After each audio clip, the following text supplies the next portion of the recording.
Code of Desire. A Romance Beyond Algorithms. Part 1. The dream that sparked it all.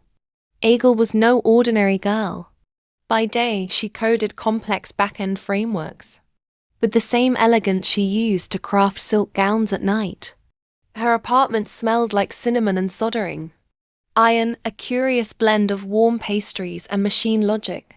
While others her age were binge-watching shows or chasing Instagram aesthetics, she was debugging her hospitality app, a seamless digital concierge designed to revolutionize the guest experience. Smart, beautiful, driven. A Central Asian wonder kid. Her dream was to pitch her prototype at Gitex Global, the tech exhibition in Dubai. She'd saved for months, stitched and sold handmade dresses, and took freelance IT gigs just to afford the flight and booth registration. She arrived in Dubai with a suitcase full of ambition and a heart fluttering with fear and hope. Part 2. Eyes across the table. The first day at Gitex was a whirlwind. Investors glanced at her pitch deck. Some smiled politely. Others asked questions she answered with striking precision. Her hospitality app, Eterna, focused on integrating AI with emotional hospitality, understanding guest moods through behavior patterns and personalizing the stay experience. That night, while sipping tea near the VIP lounge, her pitch caught the attention of a man in white candor and confidence. Not just a man, a name that echoed across the world. Sheikh Hamdan. He listened quietly. His eyes, deep, alert, seemed to scan her soul. When she finished, he said only one sentence. "Come to the reception tonight. Talents like you shouldn't wait." And so she found herself that evening, not just near royalty, but at the same table. The reception was luxurious but intimate. No media, no fanfare. Just inventors, thinkers, creators, and him, while a violin whispered in the background and delicate plates of seafood passed between them. Aigul's eyes met Sheikh Hamdan's. There was no mistaking it. Something had ignited. That dangerous, unexplained fire. The kind that ignored logic. The kind that rarely made it past the first glance. But here it was, blooming quietly under chandeliers and conversations.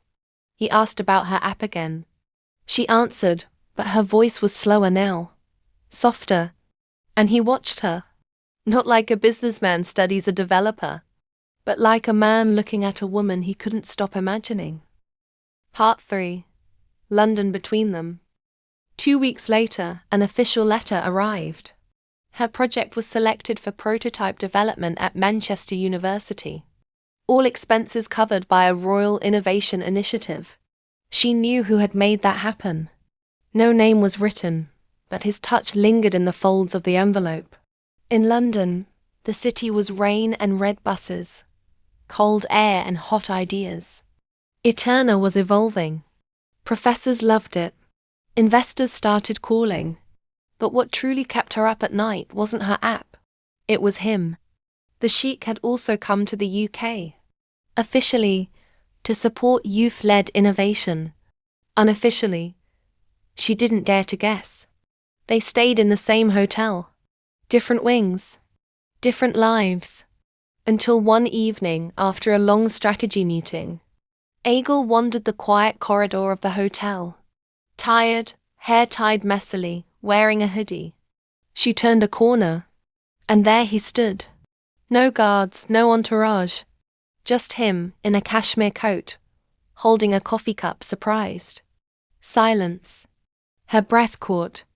"So, did his—" He smiled, a little too slowly. "Still changing the world?" he asked. "Trying to," she said. He took a step closer. The corridor pulsed with a tension no algorithm could explain. She smelled his scent. Oud and winter air.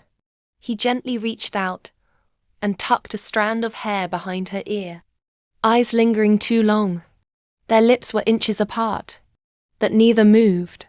Because they couldn't. He was Dubai's prince. She was a girl who coded in cafes. From a quiet town her ancestors never dreamed beyond. Their worlds weren't built to touch, but their hearts didn't care. Part 4. The Unspoken Flame. Days passed. Their paths crossed again, once in the university, once in a quiet garden cafe near Hyde Park. Always accidental.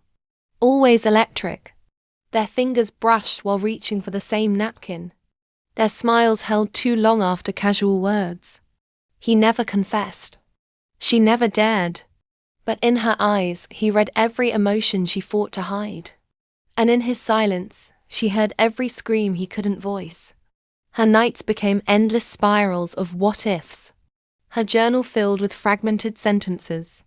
If you weren't a prince, and I wasn't a nobody, maybe if only I dared. He looked at me like I was the only code he couldn't crack. They both knew their families wouldn't understand. Their roles, their responsibilities immovable.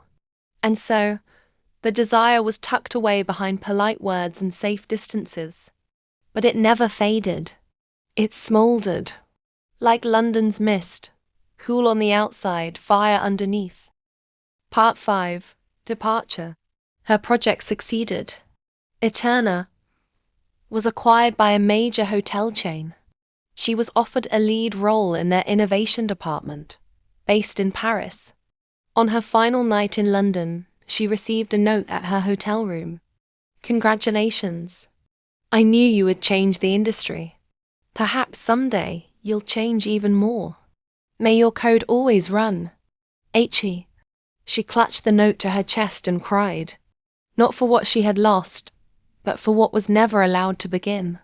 That night she stood by the window, watching the city sleep, imagining a parallel world, one where he wasn't a prince, and she wasn't bound by invisibility, where love didn't need permission. Epilogue. Echoes of the Unwritten. Years later, Aigul became a name in tech. She never married. Neither did he. They saw each other occasionally, from a distance. Conferences, events, receptions. Sometimes, his eyes still sought hers, and sometimes hers still whispered back. But neither ever spoke of London. Neither ever touched again. They were two constellations burning in the same sky, but destined never to collide. But oh, how they shone!